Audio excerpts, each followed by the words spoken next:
Hi everybody, this is Mrs. Robinson with another fascinating, life-changing video for you. As you can see, we are going to be talking about explanatory essay writing. This is much like the argument essay writing video, except it goes through the same steps, but focuses on explanatory writing. So if you forgot everything, watch this. Step 1. Just like last time, you're going to confirm what type of prompt you've been asked to write. So confirm that you've been asked to write an explanatory essay. So you're going to read the prompt. You're going to look for words like explain, inform or informative or informational, cause and effect, effects or describe. Then you're writing, human error. Then you're writing an explanatory essay. Here I go, correcting this. Explanatory essay. Man, that was genius. Okay, moving on. So can you tell the difference between these two prompts? One is explanatory and one is argumentative. The first prompt says, many people talk or text on cell phones while driving. Write an explanation of why using cell phones can be dangerous while driving using information from the sources included. The next one says, carefully read the following sources. Then write an essay in which you take a position on how advertising affects consumers. I'm going to give you a second to think about it. So, which type is it? You tell me. You're right. Prompt 1 is explanatory. Prompt 2 is argumentative. Good job. Next is step 2. This is picking your planning method. So we have option 1, which is most of what we've been doing in class together, where you make a classic list of your points with the quotes below each point. Or option 2, where you use 2, actually you use 1, say, mean, matter, chart. Wow, I am just on it tonight.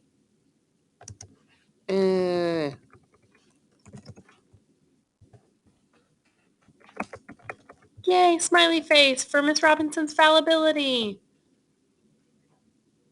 I feel like someone's going to say to me in class, you made a lot of mistakes in that video. And guys, you're right. I'm learning from my mistakes, and I'm getting better at this, I hope. All right, so here's classic list format. Option number 1, you list the reason or the topic for the paragraph, and then each quote underneath the reason. Why, might you say? Are we going to do this? Because if you do it this way, then you pretty much have your topic sentences written and you have your quotes written. So literally all you need to do is add your commentary and your concluding sentence after you've written your intro and conclusion. It's pretty easy. It saves you a lot of time, and it makes it so that all you have to do is insert your thoughts about how the quotes tie back to your controlling idea. So in my mind, I like this one.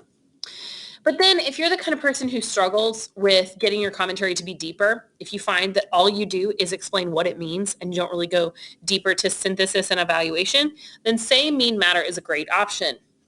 So you could just split your paper in thirds, and the first column would have your quotes in it. So for example, according to Erica Beaton, educational research shows us that flashcards are, and then we have our quote, the best way to retain information. So I already had my citation and my quote here. Losing my voice, sorry.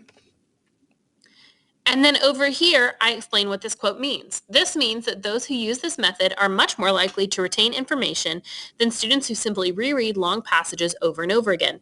Again, I'm just on that application and analysis stage. I'm just saying what it means and how I interpret it. But again, to get to the best and deepest level of commentary, we need to go to the matter stage.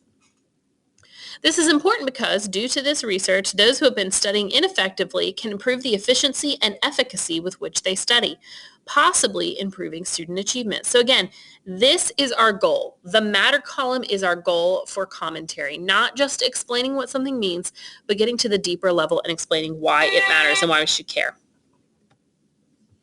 Step 3 is read the texts. You should read with a pen in hand or pencil if that's your poison and that's what you like to do.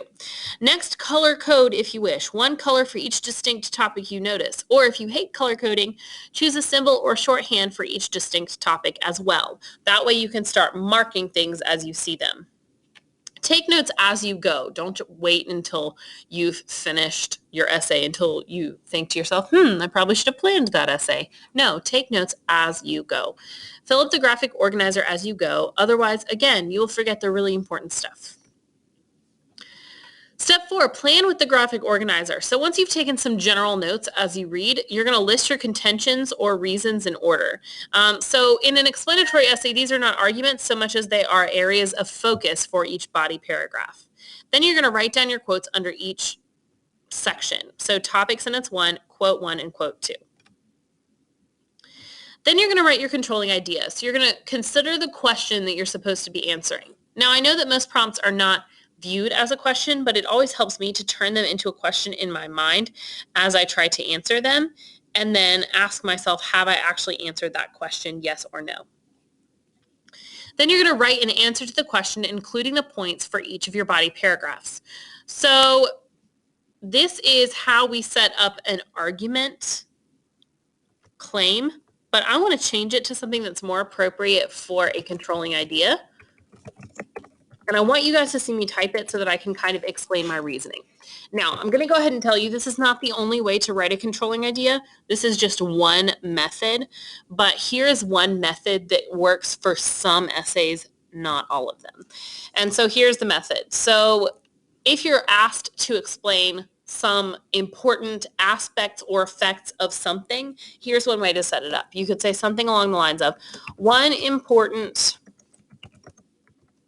aspect, effect, method of blank is blank. Or if you have multiple things that you're listing, then you could say some of the most important aspects, effects, methods of blank is blank. And again, I know I just have this feeling that at least one person is going to come to me and say, Ms. Robinson, this does not work with the topic of my essay. And you're right. It may not work with the topic of every essay, but this is a really good place to start. I will say controlling ideas are fairly difficult to write, but if you write an answer to the question that you've been asked, if you turn that prompt into a question, and then you include the points that each of your body paragraphs will address, you're probably going in the right direction. In fact, I would say that it is highly likely that you are going in the right direction, so do not fear. All right, so here is your introduction format. It's GATSA, genre, author, title, summary, and an answer to the question, which is the same thing as your controlling idea. And I'm going to sing the song for you at some point before the writing test. I'm going to make you a video where I sing the song and have lyrics, but here we go.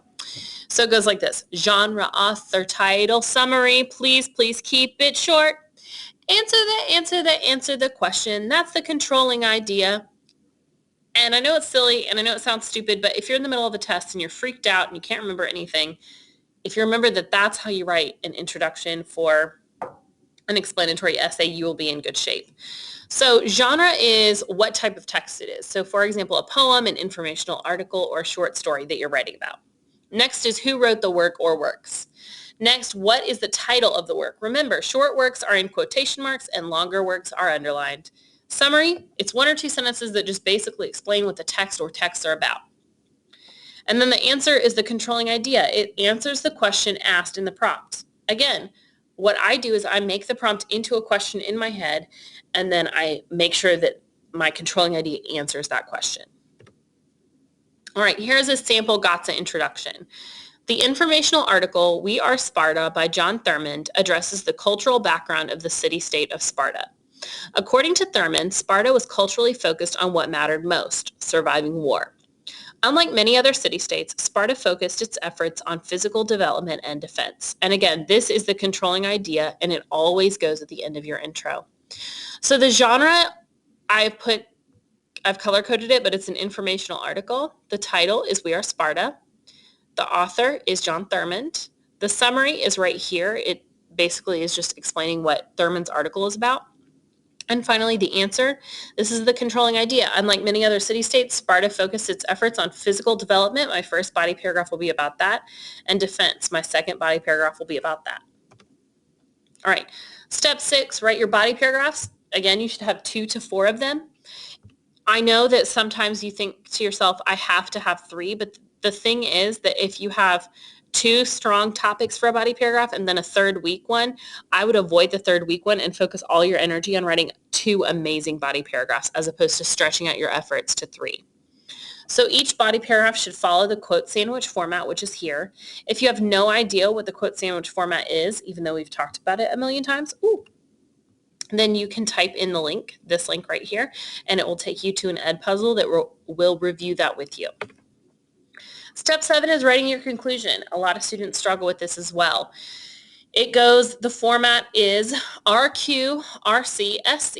So the rhetorical question is a question related to your claim to make your readers think. That's your RQ.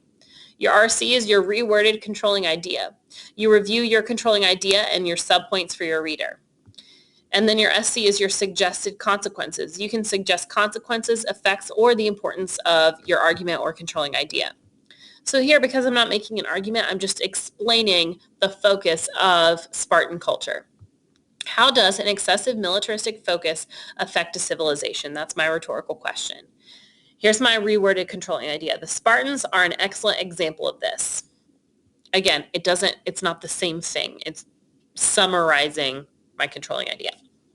Here are my suggested consequences. As a result, while they are remembered for their military prowess, their arts and culture stayed on the back burner, causing Athens to become the city-state best remembered for rich cultural history. So again, I'm suggesting the consequences. I explain why Sparta is known for that and then what kind of the effects of that were. So I hope this was helpful. That was your last step. If you have any questions, send me an email. You know how to email me, and I hope you have a great evening. Au revoir.